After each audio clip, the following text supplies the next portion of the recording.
हरे कृष्णा, राधे राधे। आने वाली है विजया एकादशी। फाल्गुन महीने की कृष्ण पक्ष की एकादशी विजया एकादशी होता है।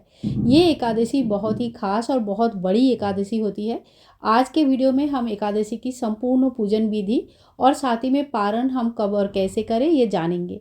तो वीडियो को पूरा देख लीजिएगा। विजया एकादशी खास क्यों है? क्योंकि भगवान श्री राम ने इस एकादशी की व्रत को किया था लंका में विजय पाने के लिए।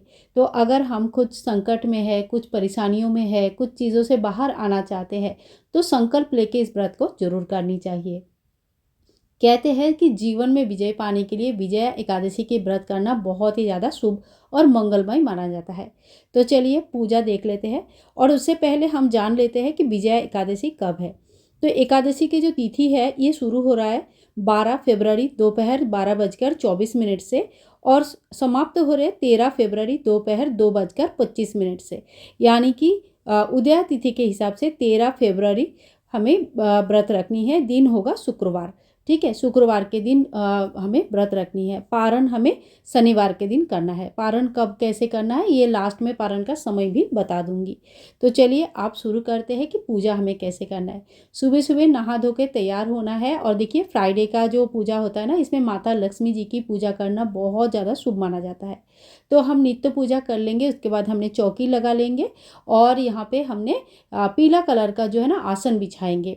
एकादशी की जो पूजा होता है इसमें पीला कलर का कुछ ना कुछ व्यवहार जरूर करना चाहिए। चाहे भोग में है, चाहे पीला चंदन है, चाहे हल्दी है और वस्त्र है, या तो फिर जो हमने आसन लगाया है। ठीक है, इस एकादशी का खास बात ये होता है कि भगवान श्री विष्णु नारायण माता लक्ष्मी जी के साथ साथ विजया एकादशी में रामचंद्र के पूरे परिवार यानी कि राम दरबार का भी पूजन होता है। ठीक है, तो आपके पास राम दरबार का मूर्ति, फोटो जो भी है आप उनकी पूजन जरूर करें। इसके बाद देखिए इस एकादशी में कलश स्थापना करना बहुत ही ज़्यादा आवश्यक है। कहते हैं कि भगवान श्री रामचंद्र ने सोने की कलश का स्थापना किया था, जिसके ऊपर सोने की भगवान श्री नारायण का मूर्ति की स्थापना किए थे। और पूजा के बाद कलश और वो विग्रह दोनों ही उन्होंने दान किया था। तो ये जो कलश हमने स्थापना करेंगे ना, इनका हमें दान करना पड़ता है। तो आप देख लीजिएगा, आप मिट्टी का भी ले सकते हैं, सोने चांदी का भी ले सकते हैं। अगर आपने अपने सामर्थ्य की बात है, पीतल या तांबे का भी लिया जा सकता है। ठीक है, तो अगर आपको दान करना है तो फिर आप मिट्टी का भी अगर लेते हैं तो कोई दिक्कत नहीं है। लेकिन देखिए इसके कलश के ऊपर जो भी देवी देवता हमने विराजमान करेंगे, भगवान श्री विष्णु नारायण का कोई स्वरूप को आप विराजमान कर सकते हैं। लेकिन अगर उनको आप दान करना चाहते हैं तो वो आपका नया मूर्ति होना चाहिए।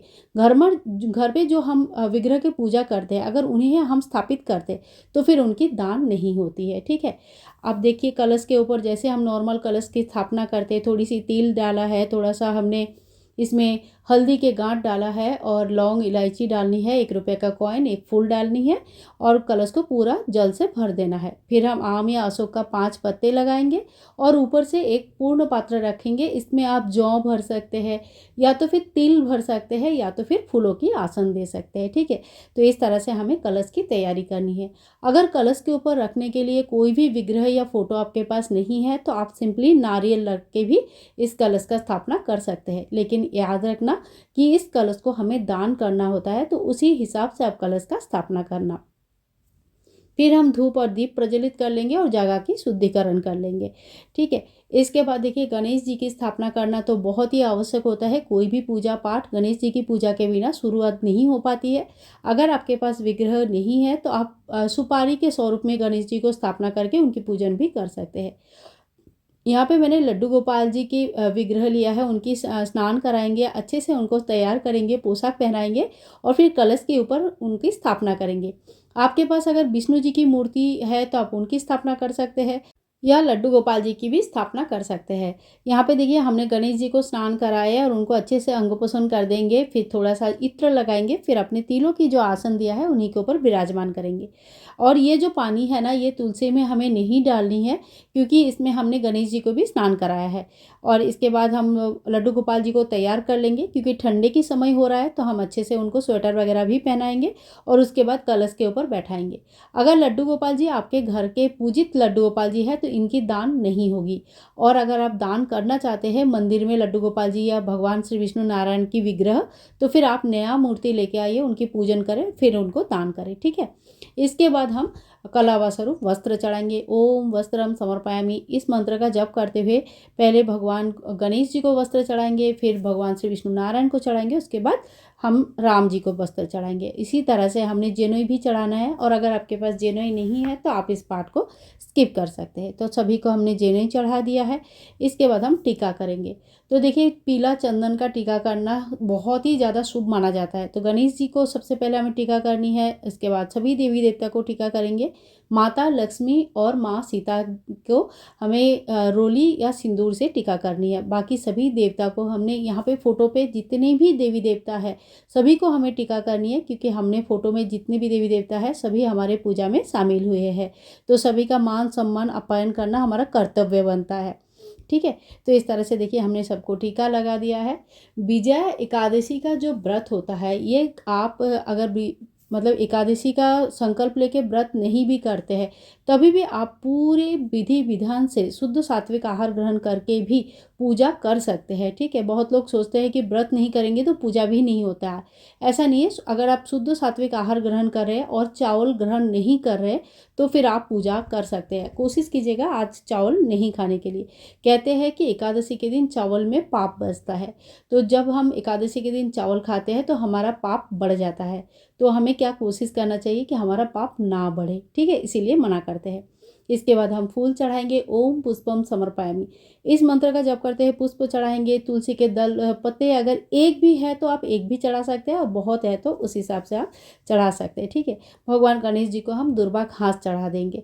तो इस तरह से हमने पूजा कर लिया। इसके बाद गणेश जी को भोग लगाएंगे अलग से, क्योंकि उनके जो भोग होता है इसमें तुलसी दल नहीं लगती है। ठाकुर जी के लिए बढ़िया सा मक्खन मैंने घर पर निकाला है, एकदम से लड्डू जैसा, बहुत ही प्यारा लग रहा है देखने में, और साथ ही में फलाहारी भोग लगता है। एकादशी के जो व्रत होता है संपूर्ण फलाहारी होती है। ठीक है, साथ ही में हमने जल का भोग भी लगा देंगे। इसके बाद हाथ में एक फूल लेके हमें एकादशी की व्रत कथा सुननी या पढ़नी चाहिए। आप अगर रेगुलर बेसिस पे एकादशी की व्रत करते हैं तो आप एक बुक जरूर रखें अपने साथ, जिसमें एकादशी की सभी 24 और अधिक मास का 2 और यानी कि 26 एकादशी की कथाएं दिया हुआ रहता है। हमें जरूर उस कथा को पढ़ना चाहिए। कथा होने के बाद हाथ जोड़ करके पूजा में रही कमियों के लिए क्षमा याचना करेंगे, और साथ ही में कुछ दक्षिणा चढ़ाएंगे ताकि पूजा में जो भी कमी रह गया है वो पूरा हो जाए। एकादशी के दिन ही आप चाहे तो दान सामग्री निकाल सकते हैं, इसको मिनस के रख दीजिए। द्वादशी के दिन सबसे पहले दान होता है और उसके बाद हम पारण करते हैं। इसके बाद हम आरती करेंगे। सबसे पहले गणेश जी को आरती दिखाएंगे, फिर भगवान श्री विष्णु नारायण और माता लक्ष्मी, राम दरबार, लड्डू गोपाल जी सभी को एक एक करके आरती दिखाएंगे।